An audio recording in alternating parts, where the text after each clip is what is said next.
അപ്പോ എനിക്കും അമ്മയ്ക്കും നിന്നോട് സീരിയസ് ആയി ചില കാര്യങ്ങൾ സംസാരിക്കാനുണ്ട്.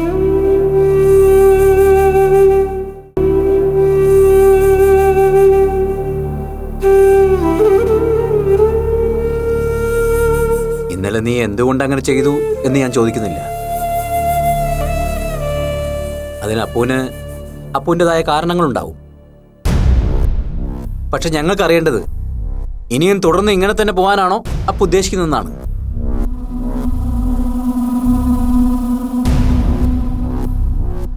എന്താ അപ്പു, അച്ഛൻ ചോദിച്ചത് കേട്ടില്ലേ? ഇനിയും ഞങ്ങൾ ഇതുപോലെ നാണം കെടുത്താനും വേദനിപ്പിക്കാനാണോ നിന്റെ ഉദ്ദേശമെന്ന്? ഗീത, അവൾ ആലോചിക്കട്ടെ, ആലോചിച്ച് മറുപടി പറയട്ടെ നമ്മളോട്. നോക്കപ്പോ, പേരന്റ് എന്ന നിലയിൽ കുഞ്ഞുനാൾ മുതലേ നിന്റെ എല്ലാ ഇഷ്ടങ്ങളും സാധിച്ചു തന്നാണ് നിന്നെ ഞങ്ങൾ വളർത്തിയത്.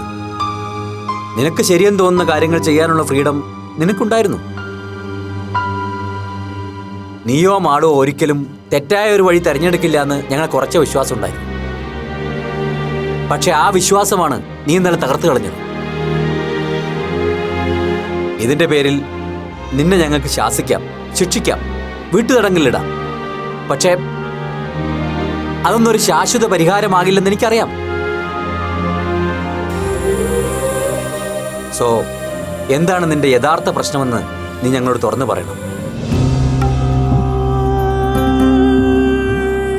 നിന്റെ പേരൻസ് എന്ന നിലയിൽ ഞങ്ങൾക്കത് അറിയാനുള്ള അവകാശമുണ്ട്.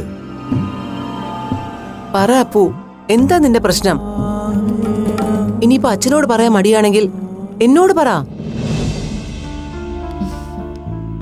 Good morning.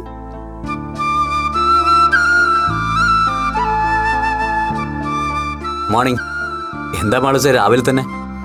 ഒന്നുമില്ല അങ്കിൾ, ഞാൻ വെറുതെ വന്നതാ. എന്താ അങ്കിളെ എല്ലാരും ഭയങ്കര സീരിയസ് ആയിട്ടിരിക്കുന്നെ? എന്തു പറ്റി? ഞങ്ങള് ഇന്നലത്തെ കാര്യം സംസാരിക്കായിരുന്നു മാളു. അത് പോട്ടെ ആന്റി, അത് ഇവളുടെ ഒരു തമാശയായിട്ട് കൂട്ടിയാ മതി അല്ല അപ്പുസേ? ഇനി ഇവളിതുപോലെ ഒന്നും ചെയ്യില്ല, ഞാൻ ഗ്യാരണ്ടി.